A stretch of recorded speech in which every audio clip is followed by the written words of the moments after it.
दूध दे. सुधीर काका, तुम्ही ज्या वेळेला नवीन मुला मुलींना कामाला येतात त्याच्यामध्ये मुलींना तुम्ही अगदी थेट विचारता की काय ग बाई तुझं कुठे काय लफडं बिफडं नाही ना, काय लग्न बिग्नाचा प्लॅन नाही ना, काय प्रेग्नेंट बिग्नर राहणार नाहीस ना, तर हे नक्की काय म्हणजे हे तुम्हाला काय खुपतं? नाही असं काय खुपतं नाही असं, पण काय होतं एक तू कोणत्याही नटीला कास्ट केलं आणि ती तेव्हा सांगत नाही माझं लग्न ठरलंय, कळलं की नाही. मग तू जर तिला विचारलं ना तुझं लग्न ठरलंय काय झालंय तर ती म्हणते हो. मग परत दुसरा प्रश्न असा आहे की लग्न ठरल्यानंतर काही 2-4 महिन्यात कोण गरोदर राहिली की ती दुसऱ्या महिन्यात तिचे सासू सासरे आणि सांगतात कौतुकाने की आता नाटक बंद कर, उलट्या येतात हे येत आहेत. पण तिच्या उलट्या सुरू झाल्या की आम्हाला सुरू होतात उलट्या, कळलं की नाही. आमचा प्रॉब्लेम होतो कारण आम्हाला आता मुली मिळत नाही, रिप्लेसमेंट होते, कळलं का. म्हणून हे सगळे प्रश्न आहे ना विचारायला लागतात. कधी कधी नाटक करत असताना एकाच म्हणजे हिरो बरोबर तिचं काहीतरी ठरतं, ते सगळं कौतुकाचं असतं कारण त्यांना दौरे करायला मिळतात, सगळं करायला मिळतं, बरोबर आहे. आणि नेमकं त्यांचं फाटलं की आमचं नाटक फाटतं, कळलं. म्हणून ह्या गोष्टी पुढे येणारी संकट लक्षात घ्यायला लागतात, कळलं. नाही पण मग नटांना वैयक्तिक आयुष्य असायला हवं ना, म्हणजे काही ना काही. हो मी कुठे नाही म्हणतो, पण ते आयुष्य म्हणजे नाटकाच्या पलीकडे असू शकतं ना, नाटकातच नको. काही प्रोड्युसर्स असतात ते नटाला असाइन करायच्या घ्यायच्या आधी म्हणजे नटाला काम देण्याच्या आधी त्यांची पत्रिका बघतात. तुम्ही लग्न पत्रिका बघता का? म्हणजे काय पत्रिका, त्यांच्या थोबड्यावरून मला कळते त्यांची पत्रिका. सही रे सही नाटक खरं तर लता नार्वेकरांचं आणि तुम्ही ते केलं हे त्यांना फार खुपलं. आमच्या ह्याच कार्यक्रमामध्ये त्या आल्या होत्या, काय बोललं बघूया आपण त्या. हा एक वाईट ट्रेंड आमच्या इंडस्ट्रीत आलाय, तो यायला नको आहे. तो तो तो तो म्हणजे कोण तो? म्हणजे तो मग कोण तुम्हाला माहितीच असेल ना. सध्या सही जो चालवतो, मी चालवतो म्हणे, मी निर्माता म्हणणार नाही. एकंदरीत म्हणजे सुधीर भाई तुम्हाला काय वाटतं, तुम्हाला त्यांचं खुपणं तुम्हाला खुपतं का?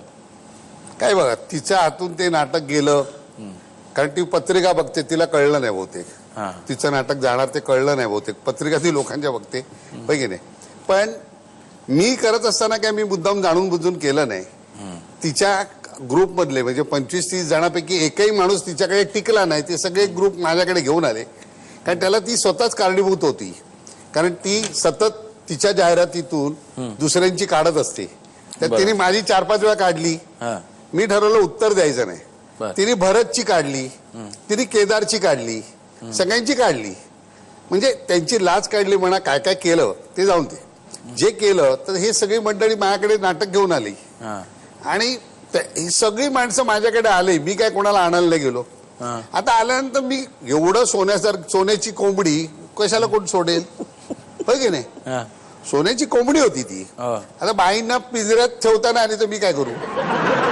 उषाताई, तुम्हाला खुपणाऱ्या गोष्टींमध्ये की इतकी जुनी नाटकं परत परत परत येत आहेत आणि लोक, आणि बाजूला एक नाट्य निर्माते देखील बसले आहेत, पण तुम्ही मात्र आजकाल नाटकातनं दिसत नाही, तुम्ही कधी दिसला नाहीत गेल्या काही वर्षात. काय माहितीये का, इतकी वर्ष कामं केली मी, इतकी मेहनत करायची, सकाळी बोलवलेल्या वेळेला जायचं, रात्री 11 पर्यंत तालमी करायच्या. तोंडवळकरांकडे होते तोपर्यंत सगळी नाटकं छान होती, सगळ्या शोचे पैसे मिळाले. पण तोंडवळकरांच्या नंतर मी जी काही लोकांकडे कामं केली त्यामध्ये हजामत तर सकाळपासून रात्रीपर्यंत करायची ती केली, पैसेच दिले नाहीत. विचारलं की पैसे नसतात त्यांच्याकडे, त्यांचे चोचले, त्यांच्या ज्या मैत्रिणी त्यांचे चोचले पुरवायला त्यांच्याकडे पैसे असतात. पण तुम्ही कामं केल्याचे पैसे मागतात, ते द्यायला त्यांच्याकडे पैसे नसतात. आणि आता माझं हिंदीमध्ये इतकं बरं चाललंय. हो नाही ते बरोबर आहे. आणि काय माहितीये, तिन्ही ना खरं सांगू नाटक देतात म्हणजे मी आल्यापासून त्याच्या अगोदर पासून एवढी 101 ती प्रत्येक नाटकात प्रत्येक रोल तिने पोचवून ठेवलाय. हो चिक्कार जबरदस्त. पैसे मिळाले नाहीत मला, तिला जबरदस्त मिळाले. पण तुमची समीक्षकांनी देखील कधी दखल घेतली नाही कुठल्याही चित्रपटात. तुमची हे असतं त्यावेळेला बाकी सगळ्यांबद्दल लिहून भरभरून लिहिलं, पण तुमच्याबद्दल फारसं लिहिलं गेलं शोबाजी करणारी नाही ना. बरोबर आहे, फक्त काम करते, मला शोबाजी नाही करता येत. तुम्हाला सांगते, टॅलेंट आणि काम मिळणं ह्याचा परस्पर काहीही संबंध नसतो. तुम्ही किती चमकोगिरी करता, कशी जीन पॅन्ट घालून जाता, तुमचा मोबाईल कसा दिसतो, तुम्ही लिपस्टिक किती लावता आणि हाय फाय बोलता. मी बिचारी साधी पंजाबी ड्रेस, ते पण हल्ली पंजाबी ड्रेस घालायला लागले, नाही तर पप्पानी कधी घालायला दिला नव्हता. त्यांचं म्हणणं नाही घालायचा, ते रडून बिडून मग ते नंतर घालायला लागले मी. खूप वर्षांनी. तसं नाही चालत. शोबाजी पाहिजे असं आलं पाहिजे, ते मला नाही येत. त्यामुळे मला कामं नाही मिळाली. आमच्या इंडस्ट्रीतल्या लोकांनी माझ्याबद्दल खूप सांगायचं, कारण त्यांना माहितीये ही काम करायला आली का ह्यांची झोपून टाकते सगळ्यांना आणि ही उठून दिसते. मी ते मोठेपणा म्हणत नाही, जे लोकांनी सांगितले. कारण मी तुम्हाला जे मगाशी म्हटलं की मी खूप सिन्सिअरली काम करते. मी प्रत्येक गोष्ट सिन्सिअरली करते. मला स्टेजवर जाऊन, आज शिवाजी मंदिरला करतो जेव्हा आम्ही जे रिहर्सल केलेली आहे ते मी करते.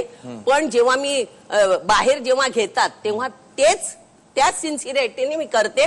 पण अशा वेळी स्टेजवर वाक्य तोडून, सीन कापून आत पळणारे लोक सुद्धा मी पाहिलेत.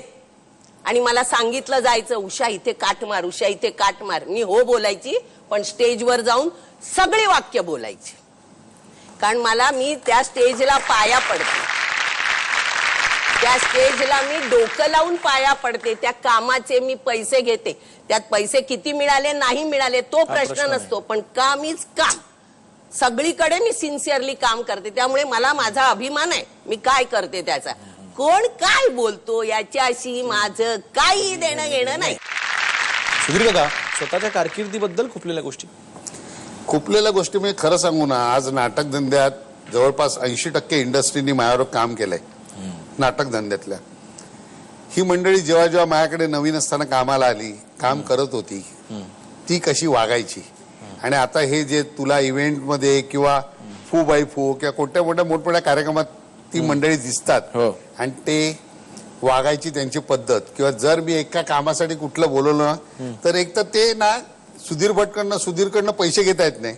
अच्छा, कळलं की नाही? बरोबर आहे. पण त्या टायमाला सुद्धा ते व्यवहार करायला येतात ना, किती देणार बिणार खूप.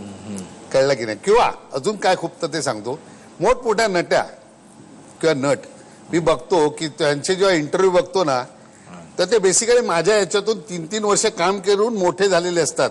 काही नट्यांना तर मी सचिन पिळगावकर किंवा काही लोकांना मागे लागून हिला घे रे हिला गेल्या असं केलेलं आहे. कळलं?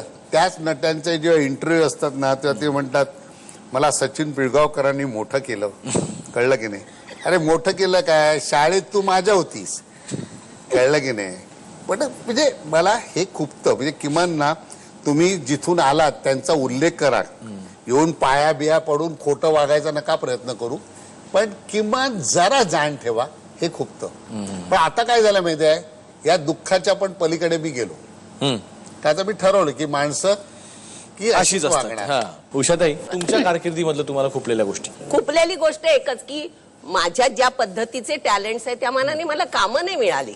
मराठीत असताना लोकांनी मला कुठे कास्ट करायचं ठरवलं की आपल्याकडे स्तुती सुमन आपली गाणारी लोक खूप आहेत, ते मला नंतर पाठवून कळतं. मला त्याचंही कधी वाईट वाटलं नाही, कारण मला माहितीये की तुझ्या नशिबातलं तुला मिळणारच आहे.